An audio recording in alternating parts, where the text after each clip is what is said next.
What is the best season of Power Rangers? That is a question that always has the fans in an argument, and today we wanted to give you our top 10 best seasons of Power Rangers all time. This is my opinion, guys, and what I like, and you guys have to understand, I grew up in the Mighty Morphin era, so I kind of got to see a little bit of everything, but I tried to be non-biased and look at these seasons as a whole and talk about the character development. How was the story, the plot, the characters themselves, the powers, the suits, all of that stuff. We're gonna break it down and we want to hear from you guys. So let's get into the video. Hit that intro, Rangers. You are watching the Fan Club. You're watching the Fan Club. And you're watching the Fan Club. Do you know what time it is? And you know what time it is. It's time for the Fan Club. Let's go. Hey! I can't do this on my own, cause you know things ain't always sweet when you out here in these streets. But my morpher when it morphed, I made a fake. What is going on, everyone? Welcome to the Fan Club. I hope you guys are having an amazing Friday. By the time this video comes out, I will be well on my way to Minneapolis for Twin Cities Con. But I promise to give you guys some type of content while I'm gone. We have a video for you. We are going to be breaking down my top 10 seasons of all time when it comes to Power Rangers. Now, this is what I like, but I also looked up a source at Den of Geek, put out an article a few years ago where they gave you their all-time list. Now, I really don't agree with a lot of the makeup of the list. I agree with like the bottom, but not necessarily how I would put the top. So I just thought this would be a good time to kind of bring up what they say, but also give you my opinion. I also understand that you guys out there are probably going to have a different list than mine.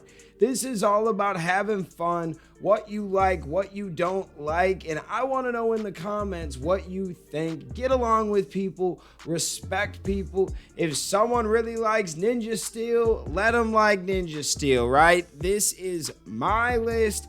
Now, at number 10, we've got Power Rangers Beast Morphers.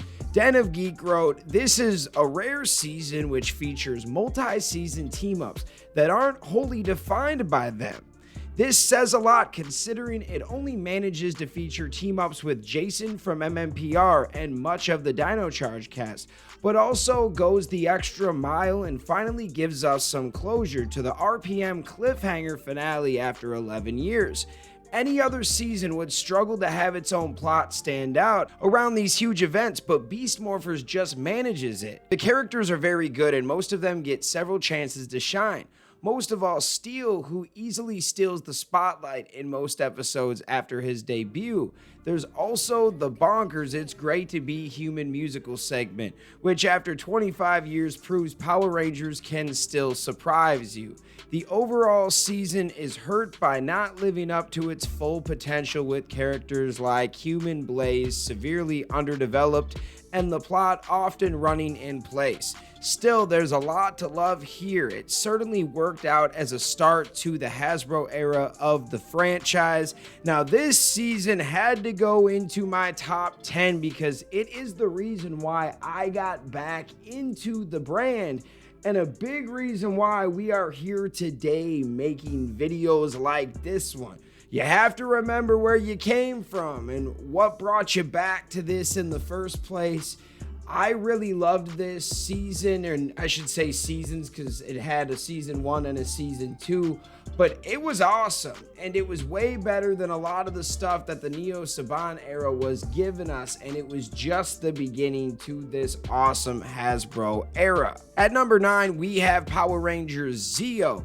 Dubbed Mighty Morphin Season 4 by some fans, Zeo really is the culmination of the previous 3. It still has wacky plots of the day, but it starts to develop these characters we've spent so long with and does a ton of genius world building.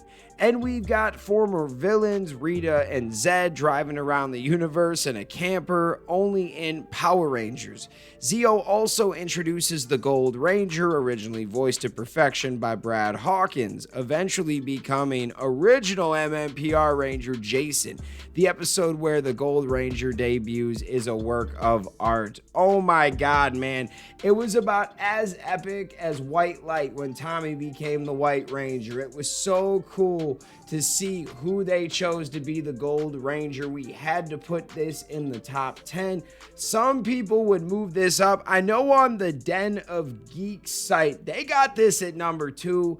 I thought it was way too high. I thought Zeo was good, but there were other seasons that were better. Speaking of, an old season that I thought was better, we got to talk about Mighty Morphin Power Rangers Season 3.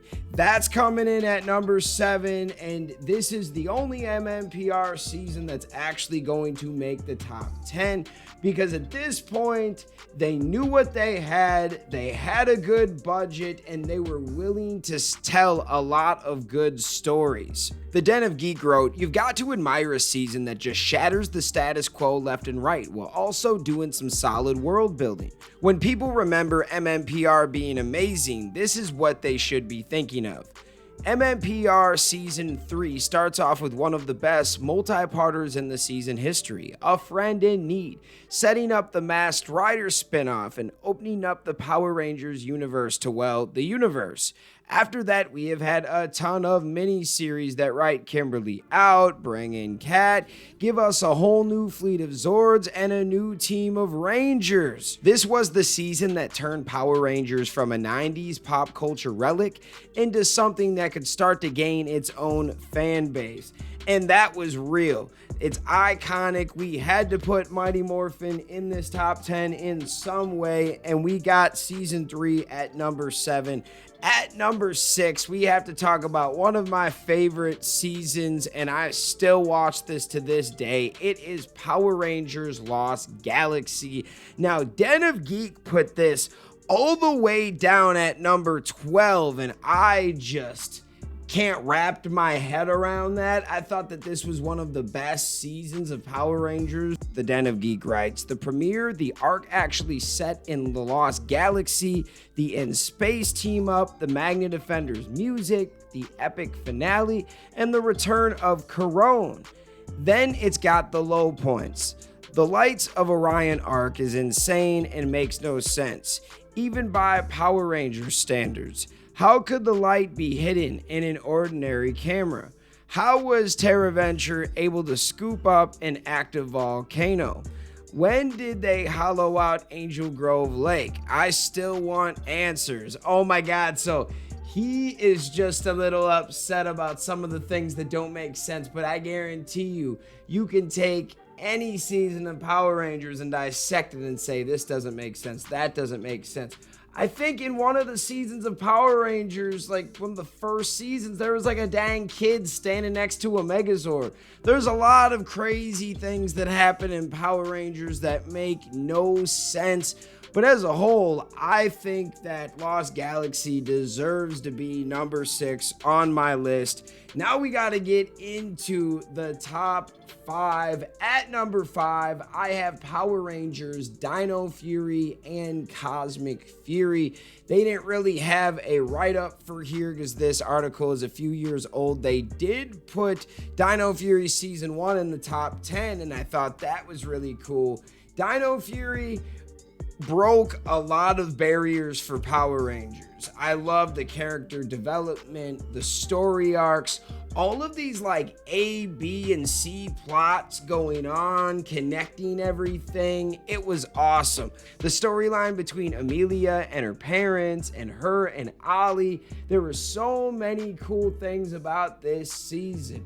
When Ion came on in, that was insane. He was calling out Zato saying, I want to be the leader. This guy's lying to you. Like, there were so many great parts to Dino Fury. I had to put it at number 5. And then Cosmic Fury just kind of goes with it since there were only 10 episodes. It was super epic though. It was amazing. I loved Cosmic Fury. I know some fans are iffy about it, but I thoroughly enjoyed it. Then at number 4, we have Power Rangers Dino Thunder. Now, this was actually the number 1 pick for Den of Geek. Let's see what they have to say. It's like if MMPR was actually as good as you remember it being.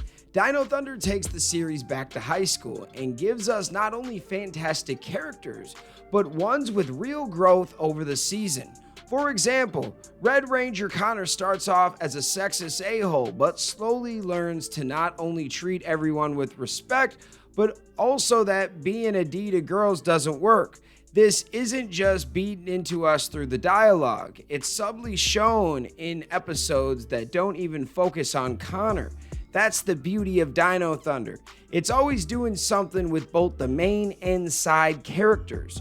While the show does stumble in a few places, it's still the best Power Rangers has to offer. The villains, especially Mesogog, can be genuinely terrifying. The plots still have a lot of wackiness. We even get an episode fully devoted to showing off the original Sentai. Dino Thunder is what all seasons strive to be. I'm not saying they should be exactly like it, but the time and care put into it, the character work, the fun, this is what Power Rangers should be. And I agree with a lot of things here, and I know that they wrote this before like Dino Fury was concluded and Cosmic Fury came out, but a lot of things that they were writing in here reminded me of Dino Fury and Cosmic Fury. They let the characters develop. Not only they were forcing it, they were just developing while other characters were getting shine too, and Dino Thunder was awesome. I don't really think it was number 1. I got it at number 4, but now we're gonna get into the top 3. At number 3, I have Power Rangers Time Force. This cracked number 7 on Den of Geek. So like I said, I'm all over the place with my list, and so are they. You know, with a few tweaks, this season would have been perfect as one of those other syndicated TV shows that were all over the place in the 90s. It got all the silly elements, but it also has some damn fine storytelling. Wes dealing with his own destiny and Eric's anger directly squarely at Wes for not appreciating everything handed to him. The sci-fi elements are strong, with the main villain being a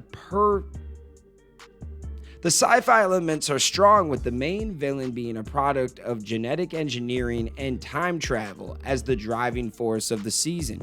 It's just a shame Lucas, Katie, and Trip never got enough focus. Yes, those characters did have their kind of episodes of the day where they had their focus, but at the same time, I would have loved to see more storytelling for those characters. But they're leaving out a lot of great stories, man. We start off with a Red Ranger dying. Are we not going to talk about the Alex plot? Jen and Wes, like, oh my God, there were so many iconic moments with Time Force.